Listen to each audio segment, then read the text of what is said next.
Good morning. We'd like to start the meeting. It's 10:30, a little past 10:30. I'm Madeline Betts, representing Joan Lawson, who's away, who's chair of the League of Women Voters, and I'm in the steering committee. And I'd like to say that the League is a nonpartisan grassroots organization that encourages informed participation in government and works to increase understanding of major policy issues and influences policy through education and advocacy. Today's meeting is the first in a series of speakers during the Horizon House's Earth Month. Bill Roach, League member and chair of the Horizon House Environment Committee, will introduce Cynthia Stewart, our guest speaker today. And now, Bill.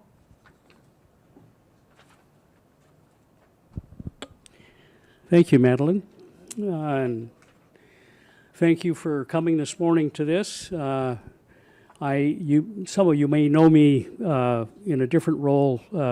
I provide a weekly message on legislation during the session, and you might know me in that way, but I'm also the chair of the Environment Committee, and I particularly appreciate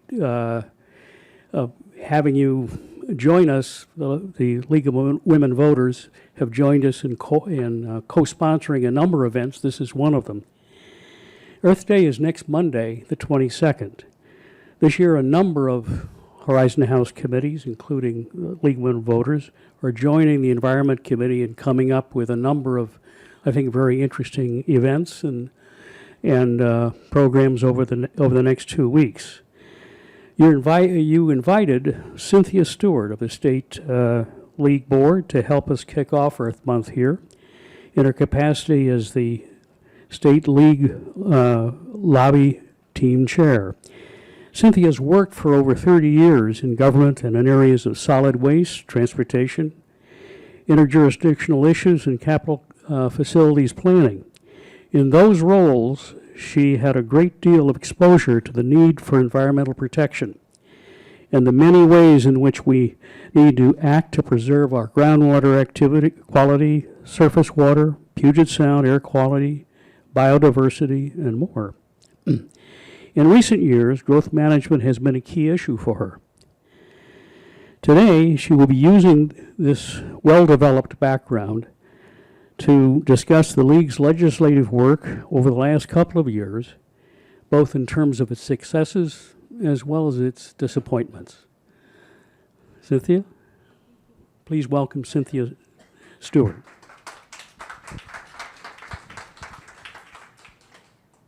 Thank you all very much. It's such a pleasure to be back. I was here last September talking about growth management and comprehensive planning. I have to admit that I am not probably the most expert person on this, even though Bill gave a wonderful introduction. But I'm going to do my best to explain both the context within which the League is operating on environmental and climate change issues, and then talk about the legislation itself, and then finally about the initiative that would repeal the Climate Commitment Act, which is one of our most important achievements recently. So I wanted to start by giving some background on Earth Day. I felt like this was context over the years of what has happened since 1970 when Earth Day was started. And in doing this research, I recall that Earth Day was started when I was a young adult, and most of you were here when that happened too, I think. But I didn't remember all the details, and so I decided to give you a lot of information because I was impressed myself with what has happened. So in 1970, Americans were consuming a lot of leaded gas. I don't know if you remember that. And in 1970 and 71, we had problems at gas stations with a lack of supply, but everybody needed it. There were price wars, there was all kinds of stuff, but everybody thought that gas was the most important thing they could get. And then there was a lot of smoke and sludge generated by industries, factories, with no environmental controls at all. And there were lots of threats to human health that were being ignored.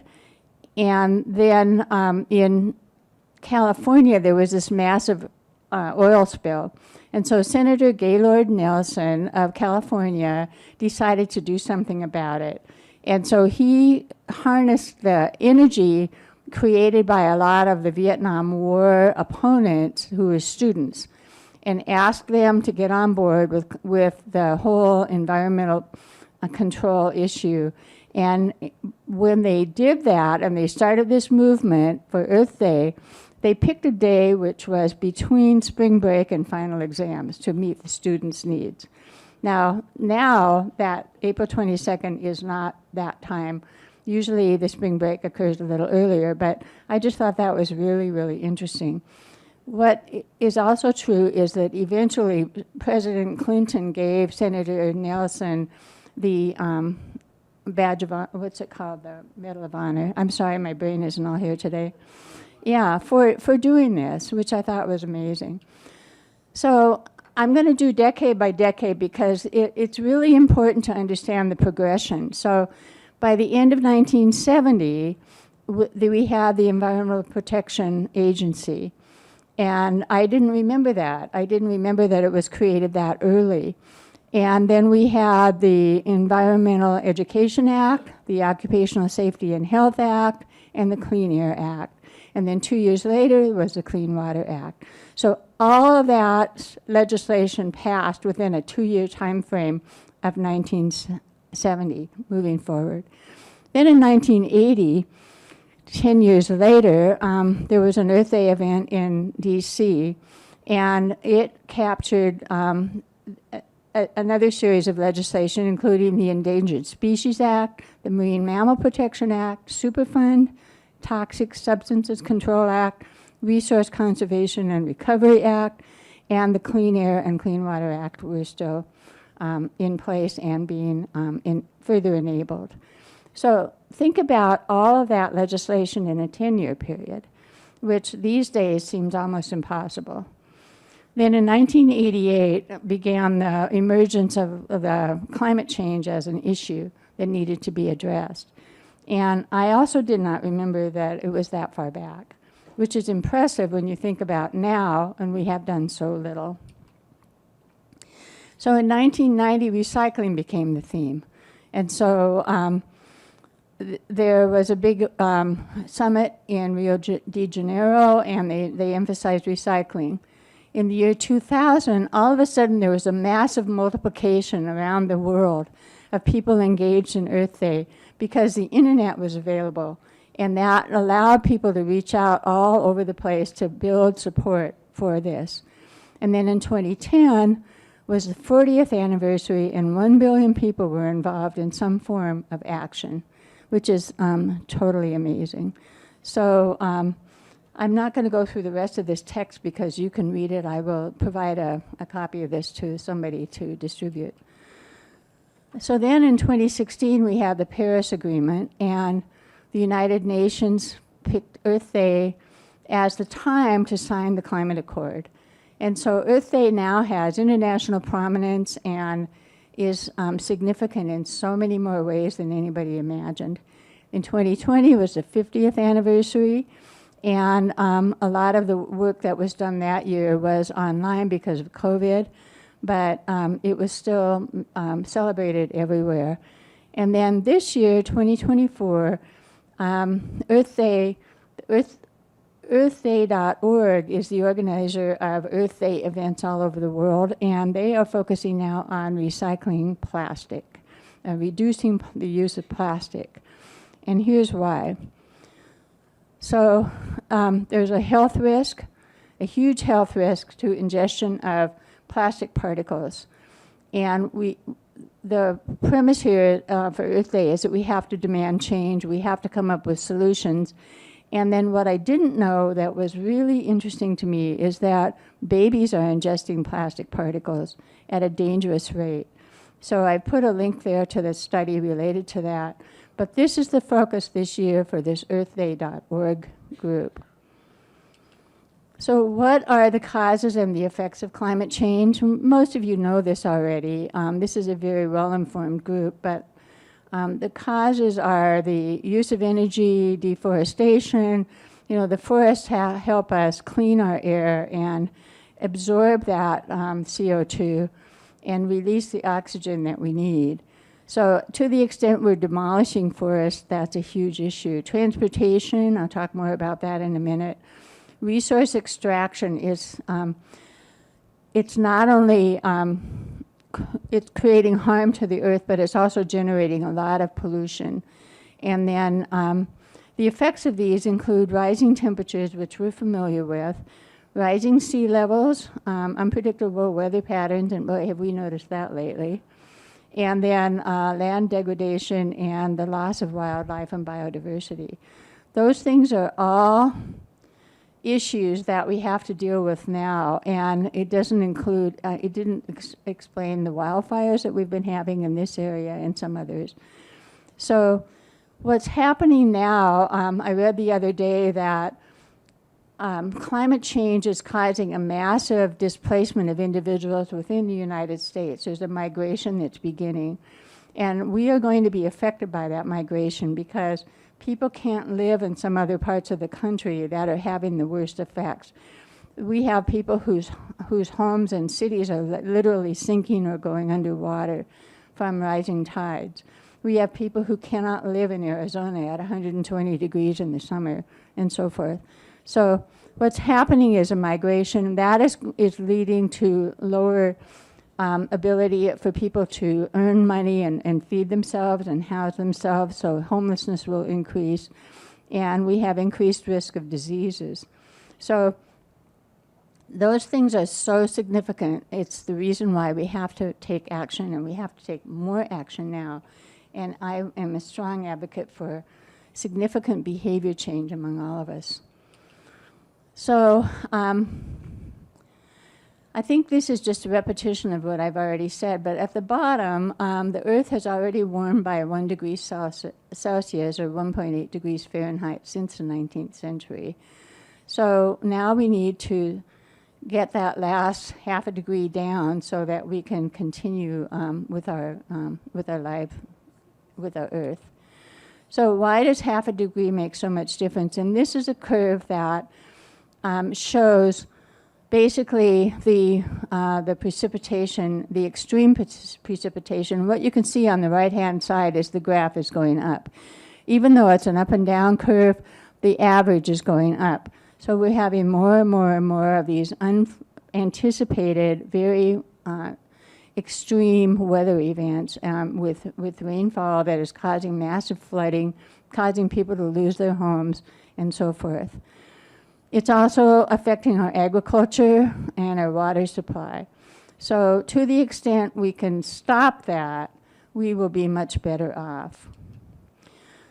We also have the hot summer temperatures. And again, what you see here is the up and down. But if you look from about the middle of the graph, from 70 all the way up to 2020, what you see is a fairly extreme high curve, a high incline. And so if we want to stop the flooding, stop the rain, stop the drought, and these high temperatures that are causing us to use more energy for air conditioning, for example, we've got to do something different. So what does it take? And there are 3 different quotes that I put in here.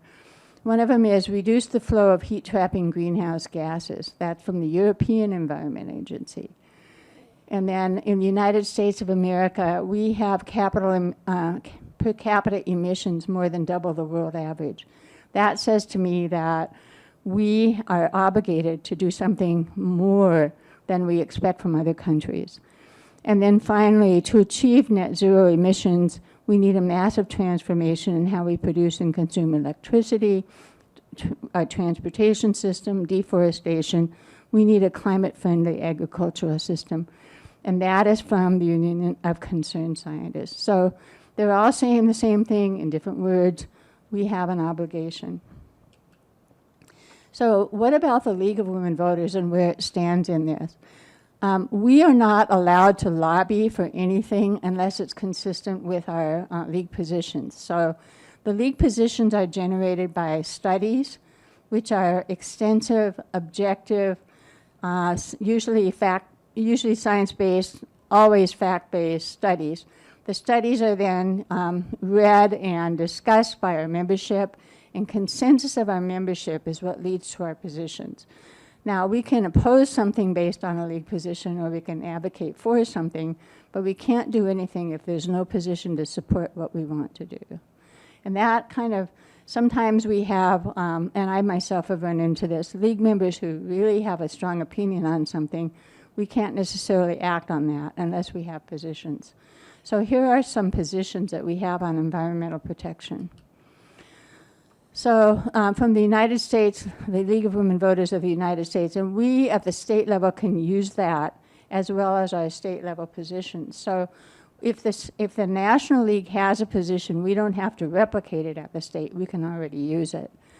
But the League of Women Voters of the United States believes that natural resources should be managed as interrelated parts of life-supporting ecosystems.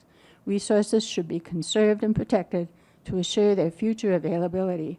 Pollution of these resources should be controlled in order to preserve the physical, chemical, and biological integrity of ecosystems and to protect public health. That was adopted in 1986. Do you think it still applies? The amazing thing about league work is that the studies are usually so well done that when we adopt a position, it's very durable over many years.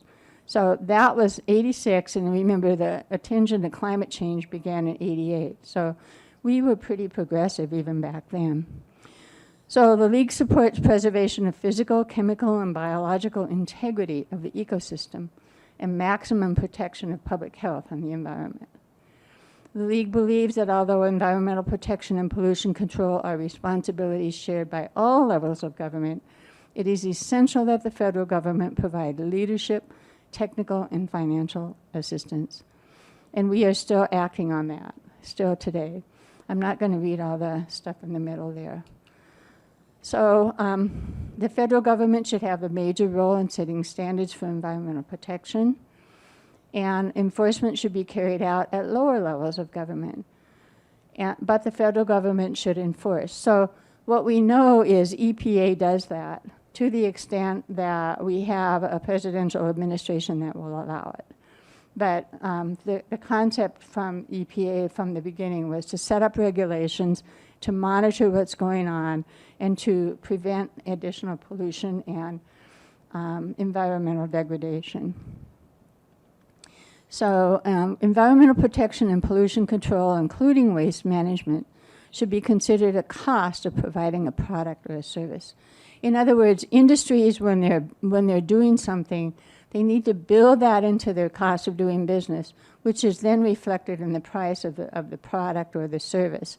But that, in the end, turned out to be a lot less expensive than not doing that and then covering the mitigation of the impacts later on. So, for example, if we had done more to keep people from building in flood zones, we wouldn't have to have the federal government pay people to restore their homes after they were flooded. That's just one example. If we had done the right thing in terms of building in environmental controls and climate mitigation in product development, we wouldn't be having to deal with this now. So it's cheaper on the front end than it is on the back end, and that has not really been recognized anywhere until recently when we have a crisis. It's been recognized by some people and we have a league position, but it's not been recognized by the public at large, or certainly not by industry, who's been fighting that for many decades. So in short, the league supports regulation of pollution controls, pollution sources by control and penalties. The league supports inspection and monitoring. The league supports full disclosure of pollution data. Now, how often does that happen? Incentives to accelerate pollution control and vigorous enforcement mechanisms, including sanctions for states and localities that do not comply with federal standards, and substantial fines for noncompliance. So that's our position. And so what we can do with that position from the National League is we can look at state legislation and say, does it comply with that, or is it different from that? And if it complies with that and it adds value, we support it. If it doesn't comply with that and it goes the other way, we oppose it. So that's the approach that we take. So at the state level, we have positions on a number of different things which are collapsed into these categories. The first one is energy. And we want to support an energy policy within Washington to educate the public on energy conservation and action to establish incentives for efficient use of current energy sources and greater use of alternative energy. So that in itself has been one of our primary action items in the last few years, and I'll talk a little bit about that with the bills themselves. And resource management, action to obtain coordinated planning and ensure environmental quality and use of water, air, and land resources. Now that section in our program and action document includes all those other things that are listed there: agriculture, air quality conservation, land use, parks, open spaces, green belts, water management, and so forth. So that is actually pages long, but the position in brief is something we can use. It summarizes where we want to go, and we can use that without going into all that detail. However, if we wanted to look at forest, for example, which was a big issue this year, we can go into detail in the forestry category and see where we can enhance based on league position or oppose based on league position. Waste management has been a big issue in the last 2 sessions, and we didn't get a lot of what we wanted, but we got some of it. But the position says coordinated control and reduction of solid waste, action to reduce the amount of hazardous waste, and promote safe management of waste produced, including toxics in the home. Some of that is still not happening in Washington. We have not had legislation on some of that, but we have had on some of that. And then transportation. The League supports a balanced state transportation policy that defines the role of the state, increases in funding to provide adequate revenue, flexibility, energy efficiency, and safety in a multimodal system. The reason that's important is because, I'll talk in a minute about the effects of transportation, but what it basically says is, number one, we want the state to provide funding, and for transit, they're not doing enough. And then secondly, we want to have more opportunities for people to travel to what they need than just get in their car and drive. So that has been a very significant position from which I've lobbied over the last few years. And then on climate change, the state has no specific position on it, but uses the national position, which was only adopted in 2019. The League believes that climate change is a serious threat. An interrelated approach to combating climate change, including thorough energy conservation, air pollution controls, building resilience, and promotion of renewable resources are necessary, and so forth. So that's pretty broad, and it gives us a lot of room to move when we deal with state legislation. So here are some of the bills that have been passed recently. The Climate Commitment Act is probably the most significant one. It's called Cap and Invest. The concept here is that if you see on the graph on the right-hand side, the proposal is to reduce greenhouse gas levels by the blue, where the stripes are, and it says limits there, 2030, 2040, and 2050. So there are caps established every year which go down year by year by year. So if there's an industry that is already below the cap, it has the capacity to auction that available capacity for another organization or industry that is above the cap, and that levels it out.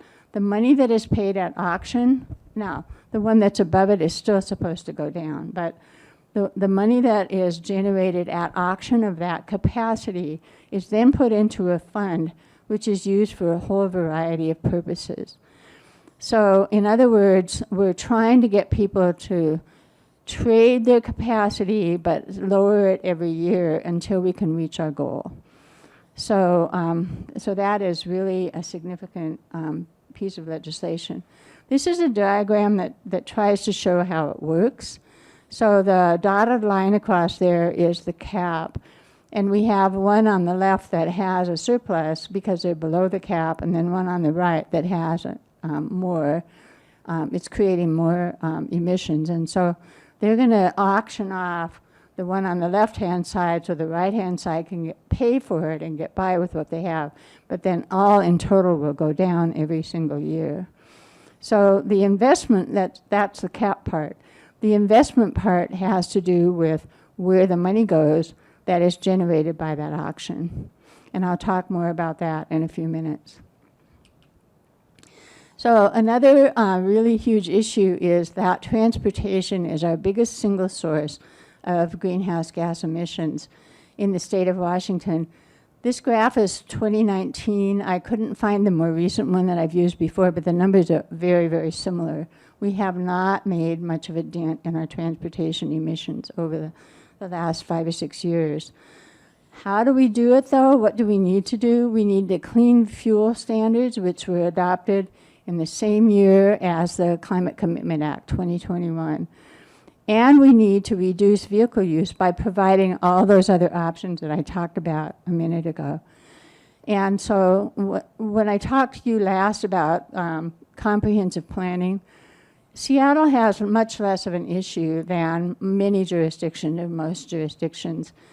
I live in Thurston County, and in Thurston County there is just nothing but wall-to-wall sprawl with no centers and no walkability. And you have to drive 2 miles or 3 miles or 4 miles to a grocery store at a minimum. And then you have other needs. You cannot do anything in Thurston County without driving your car. So changing that is going to be a bear. We're working on it, but it's going to be a challenge. But that's why we continue to have transportation being our highest emission source. So what about the Clean Fuel Standards Act? This basically says that fuels will be assessed to determine their carbon intensity, and the cleaner fuels will generate credits that can be kept or sold to producers of high carbon fuels. So in other words, we're setting a standard, and if you have a cleaner fuel, you can actually sell your credit to somebody else. And then fuels with a carbon intensity above the standard will generate deficits, and they have to buy credits or change what they're doing. So that's the way that bill works. And both the Climate Commitment Act and the Clean Fuel Standards Act are totally misunderstood by most of the public. So we have a big sales job to do, and particularly as we come up with Initiative 2117 to repeal the Climate Commitment Act, the League has taken a position in opposition to that, a formal one. So we have an obligation as League members to get out there and explain to the public why eliminating that is a really bad idea and why keeping it is a good idea. So by requiring suppliers to reduce the carbon intensity, it will reduce the greenhouse gas emissions. And the idea is to reduce this over time, and I'll just show you this Clean Fuel Standard diagram. The intention is to have it go down on a curve and then suddenly drop. We need to get down to the bottom by 2035. And knowing how we do business right now, knowing how much people use their automobiles in particular, knowing how much freight is shipped on the highway instead of by rail, and so forth and so on, it's going to be a hard sell. But this is what we have to do, and the the Clean Fuel Standard is going to help that. So here's another diagram that basically says what has to happen. So the blue part is historic. It talks about the levels of greenhouse gas emissions over since 1990 to about 2020. The part on the brown on the right-hand side says what we need to do. So by 2030, we need to reduce our greenhouse gas emissions by 45%. It's not going to be easy. then 79% by 2040, and 95% by 2050. So that's the challenge that we have, and the standards can't do it by themselves. We have to, society-wide, we have to change our behavior and drive less. So this is a diagram in which I've tried to portray what else has to happen. We have not just a climate crisis, but we have a housing crisis. We have a homelessness crisis. And we also know that buildings are the second largest single generator of greenhouse gas emissions. So how do we increase our housing supply and also keep that emission down? And one way to do that is to create energy efficient building standards, and most local jurisdictions are working on that. The question, it will be whether they're adequate, whether the builders will accept it, and how much it's going to raise the cost of doing business for buyers of homes or renters of homes. But if we're going to have a society or a culture in which we both address climate change and the affordable housing crisis, and we meet people's basic income needs or basic needs for food and health care and that kind of thing, we've got to have complete communities where we have centers, we have walkability, and we have density so that, and we have transit, so that people don't have to drive their cars. They can, some of the building now is in much smaller units. We can have building standards that really reduce the impact and so forth. We also need to increase local transit. Seattle and King County is about the only place in the state where local transit is paid for sufficiently to have good routes.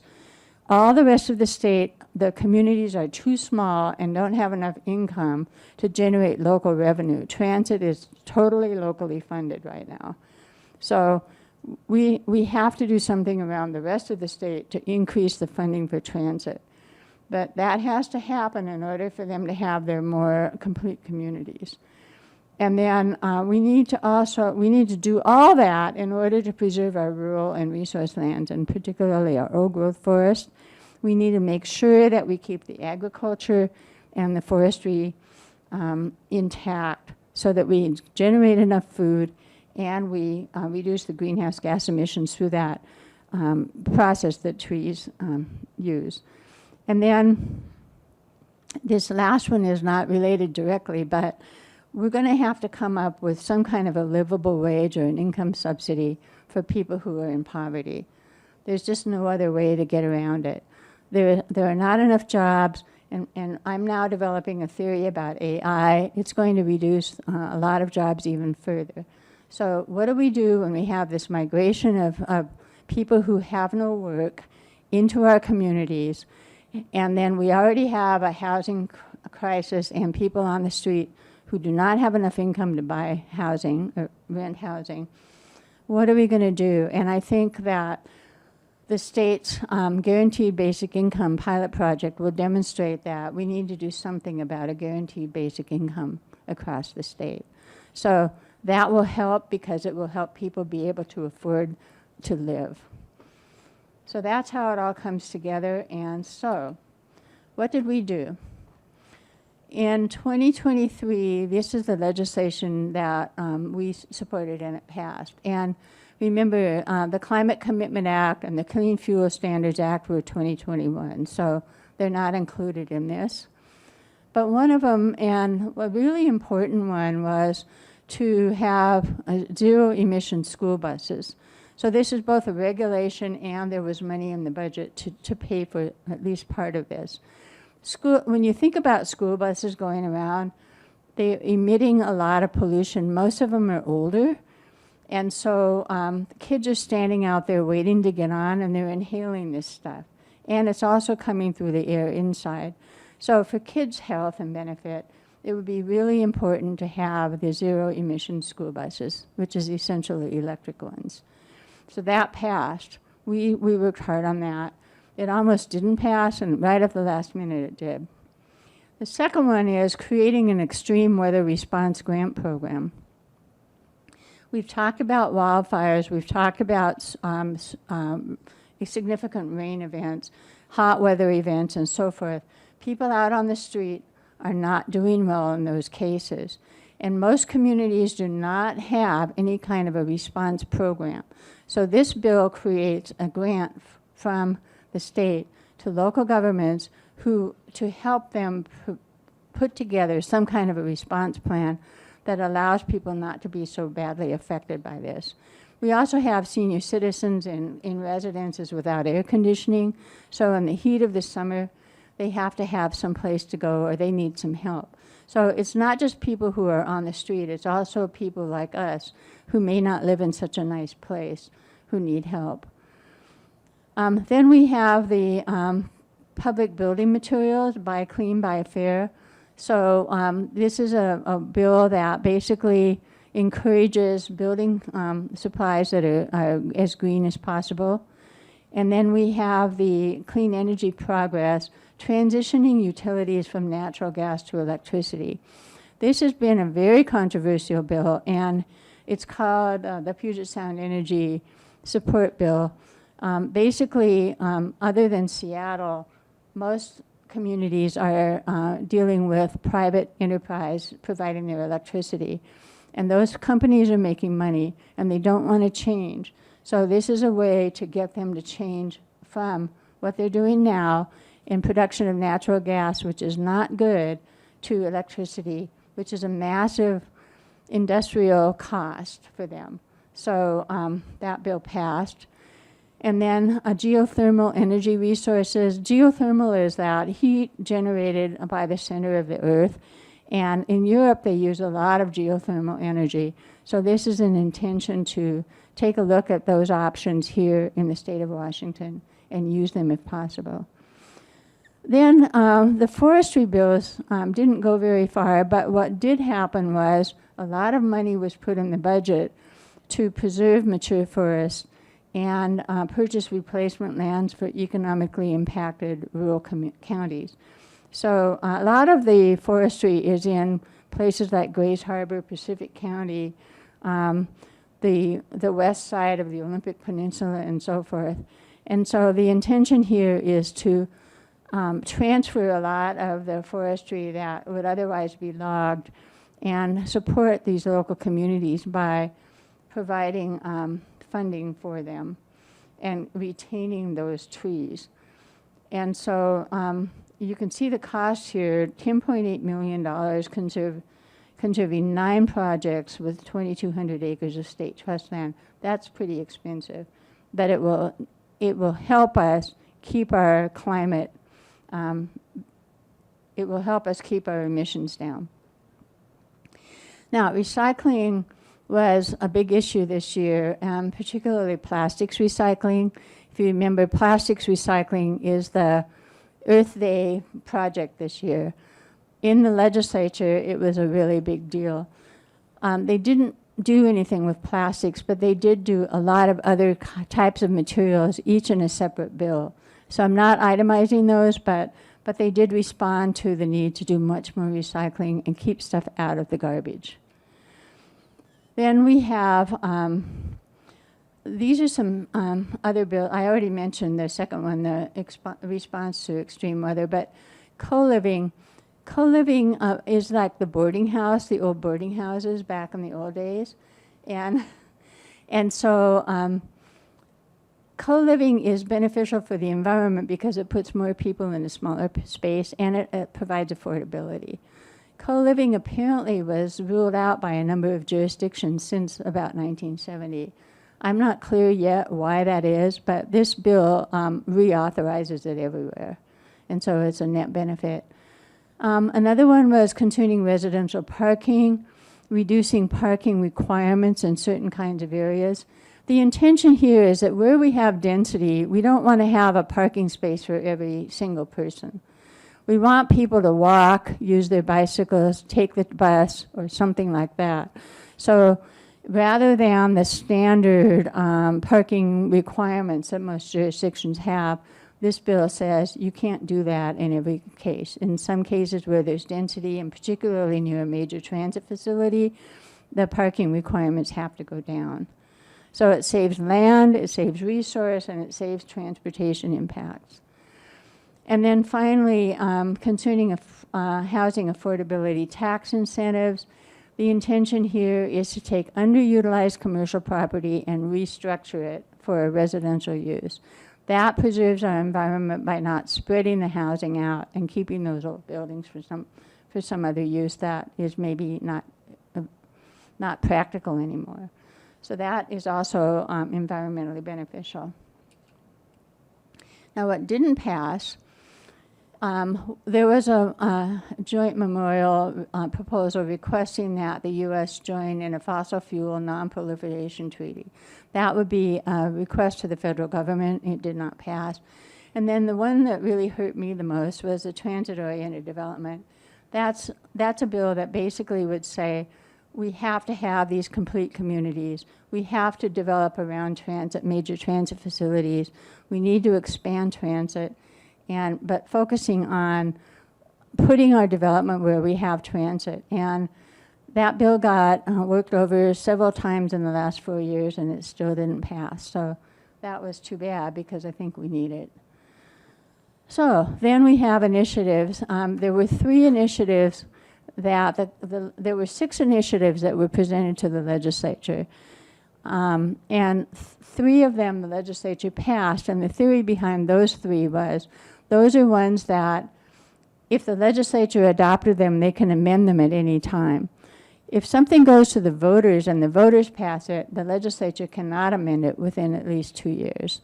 So the intention of those 3, which most people didn't approve of, they thought they could pass it and then do something with it themselves. There were 3 others that they felt like needed to go straight to the voters, and they're hoping they will fail. So one of those is the repeal of the Washington CARES Act, which basically set up a fund for contributions from wages into a fund for long-term care down the road. And the contribution is very, very small. The benefits are also not as great as people might actually need, but there's something for people of lower income who cannot afford. I don't know how many of you have long-term care insurance. I do. I know that most people could not afford what I have to pay. And so that the very conservative party wants to get rid of that. And then another one was eliminating the capital gains tax, which is a tax that is applied only to the most wealthy people with a very large capital gain annually of more than $250,000. And that is an initiative that the legislature did not deal with and will go on the ballot. And then finally, the one today that we're talking about is 2117, to repeal the Climate Commitment Act. And that would prohibit any government in Washington from addressing any carbon cap and trade program. So local governments, the state government, or whatever. And so the consequences of this would be really devastating for the state. It would both stop that progression of reducing our greenhouse gas emissions, and it would stop the income that is generated by the bill. $2.1 billion was invested this year in the budget as a result of those auction proceeds. And they are going to amazing different kinds of programs.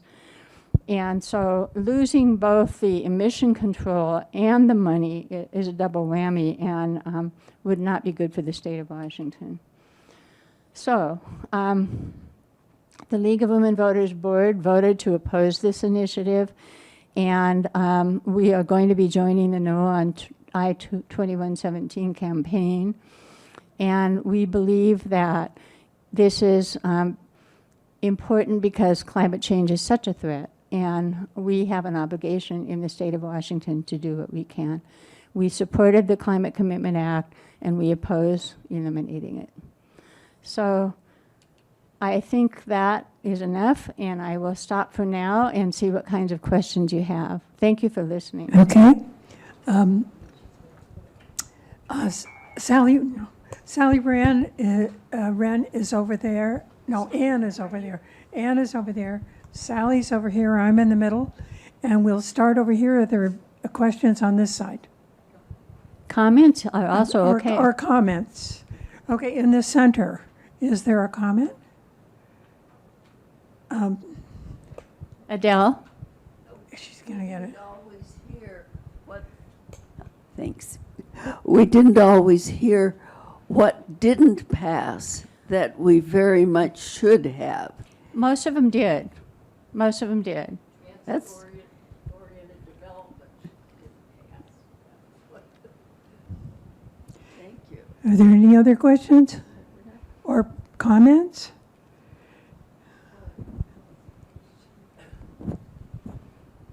I have heard this lecture before. Is it the same one that was presented at the League of Women Voters meeting 10 years ago? I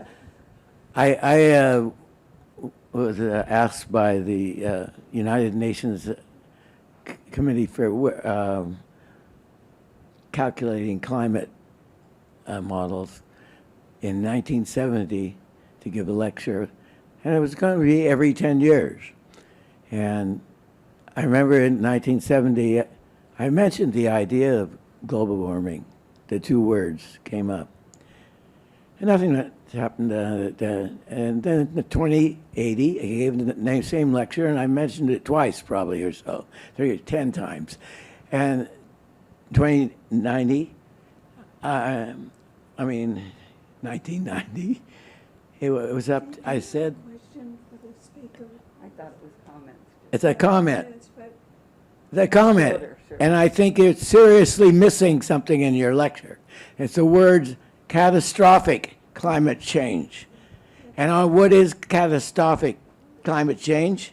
I introduced that in 2000, and I said there's a good chance of it. And catastrophic means the disappearance of the species Homo sapiens included in the change. So can I just interrupt? So number one, your point is very well taken. Number two, I have a question for you. What do you think now that it's taken this long to actually start doing something? Because science is not very well done in the United States of America. And so we don't understand it, and the politicians in the majority don't believe it. You will hear them, and lectures now saying it's a false thing by the scientists to try and get more money for thank research. you. So I just want to add that the whole term global warming set off a firestorm politically for many years until we started talking about climate change. So when we started talking about climate change, we were told, don't say global warming anymore, because that sets people off. So I think that caused a little bit of a delay, too, politically. Okay. So we have somebody, Oh, yeah, I was going to ask if you could tell us anything that the State League was going to be doing about expressing opposition to the initiative. Will there be, the League, the State League has done candidate forums, but I'm wondering if they're doing anything like that, or do you know yet? yeah, I know a little bit. So this is really complicated, and it's important for local leagues to know. The League of Women Voters has two parts. It has a 501c3 that is oriented toward the public, and it has a 501c4, which is also a nonprofit, but allows us to do advocacy. We split those two in a way that most of the public does not understand. When we're doing candidate forums, when we're doing voter registration, when we're doing get out the vote, we are not allowed to talk about league positions. When we're over here on the advocacy side, we can have a forum on opposing Initiative 2117, but we can't put that in conjunction with our education activities. Does that make sense to anybody? Does that raise a question in your mind? Most people want to use the candidate forum to advocate for opposing 2117. We can't do that. So we're going to be writing letters to the editor. We're going to be we're going to be co-sponsoring ads, all the kinds of things that go on in a campaign. But we cannot do that in conjunction with our voter services activities. With a follow-up to that, with the candidate forums, can we ask the candidates their position on either supporting or not supporting that If initiative? it's a completely neutral question, yes. But if anybody starts talking about the league position, no. Will we see big businesses now come in and dump a lot of money in our state to support this initiative? Well, I don't know, probably. The initiative was, how do I say this? The people who generated the signatures to get enough signatures to put it forward was almost entirely generated by one billionaire in the state of Washington. And so whether or not he will get his friends and others to join, I don't know. I don't know right now. Oh, I'm relatively new to the league in Washington State, and while your talk was going on in the beginning, I kept saying to myself, this is really good. This is really good. It was interesting and clear. I'm very glad I came, and I thank you very much. I learned a lot. Thank you. I think you can thank all the people in the State League who contributed to this material. Thank you. Something you said about rail versus truck and how much pollution trucks cause. You think of how much tire pollution. And if you talk to an engineer, they will tell you that to overcome friction with tires, it uses much more energy than overcoming friction on rail. And we had quite a bit of rail, but then we got the interstate highways, and that really flipped it. And now we have so much done with trucking. And it seems to me that the rail companies that do freight took a hit, but they certainly are doing fairly well now, especially if they can keep from having accidents. I don't know what can happen to begin to switch back to rail for our So I'd like to product. respond to that, if I may. So I'm now working with a coalition of people called Rail Can't Wait that is a number of different organizations, and we're trying to get a grip on why the Department of Transportation has ignored rail in the transportation system planning all of these years.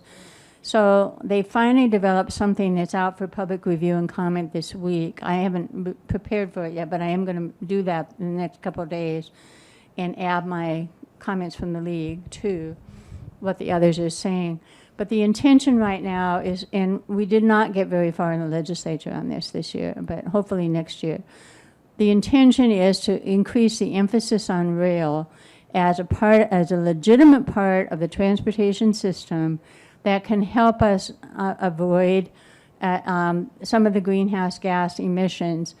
And the reason for trucking is it's a lot faster. It's point to point. Rail is a little more complicated than that. But do we need to get everything 24 hours? I mean, do we really? Do we really? So I think that's a part of the behavior change that I'm talking about. It's very pervasive, even down to what our expectations are for ordering something online. Well, one of the things is that long distance, you can put a lot on rail long distance. You keep your trucks for your short distance. Yeah, right. Do long distance. Exactly. Exactly. Are there any other comments? But or I want to questions? add, this goes for passenger rail too. We're trying to get support for east-west rail. So people, especially people with disabilities, if you want to go to Yakima or Spokane, you have to take the Greyhound or fly or drive. But rail could be a lot less expensive and certainly less emissions than an airplane. And it could even be kind of fun. But there isn't any resource put to that right now. Hi, Ginny. More questions or comments? Coming. Anywhere? Here it comes. Yep, there you go. I'm feeling bad because I kind of cut short what Adele was asking, and she was really asking you what were the big bills that didn't pass. And I apologize, I shouldn't have jumped into that one. No, that's okay. I didn't cover that very well. Most of our bills did pass, and when I went doing my research, I discovered that the State League legislative website is empty. You click on climate change or healthcare or anything, the weekly update, and there's nothing there. I don't know what happened, so I'm going to have to work on that. But I don't have a good list for you right now. Other than the transit, I thought the transit development bill was an important bill that didn't. Transit-oriented development, and then transit funding. So in 2022, a little bit of money was added for local transit. 2023 tried to get that enhanced, and there was no biting. Nobody wanted to do that. So the big push this coming year for me will be transit funding. I don't think legislators understand that local transit agencies cannot do it with the property tax levy that's available to them. So we have to have state funding around the state, or we won't have a transit system. Thank you for explaining that one billionaire started that fund. That explains to me why the legislature took no action. Yeah, and not only that, I think there were only something like 65 other contributors. Think about how small that number is. And they were all very tiny contributors, yeah. Are there any other questions or comments? Good morning. It should be on. Hello. It Okay, is. there we go. Just a question. I'm not necessarily familiar with the League of Women Voters, and I heard you talk about transportation a lot. What is the League's position on electric vehicles? I heard you talk about the school buses, but when you talked about transportation, it sounded more like public transportation than trying to get folks to convert to an electric vehicle. Well, we do support electric vehicles, and it's based on the emissions, lack of emissions. But also think about this. How many people can afford it versus how many people are not in that resource level? Think about how, if everybody has an electric vehicle, is it changing our congestion at all? It's just increasing what we have right now.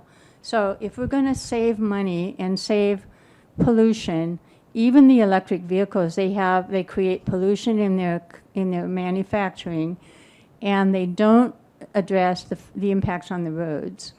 So that's why I'm not personally emphasizing it, but the League does support it, and if there are bills that would enhance the opportunity to access electric vehicles, we would support that. Speaking of that, one of the big expenditure items in the transportation package is building new electric ferries. So the idea here is to convert all of our ferries into electric, but they cost as much of as an airplane, which is like in the $60–70 million category. So the opportunity to do very much at one time is pretty limited. But at least there are a couple of ferries right now that are underway as electric ferries. And pedestrian ferries, of course. Yeah, and that helps too. Any others? Thank you so much. Thank you all. I really appreciate this. Thank you. I don't know if it met your needs or not, but.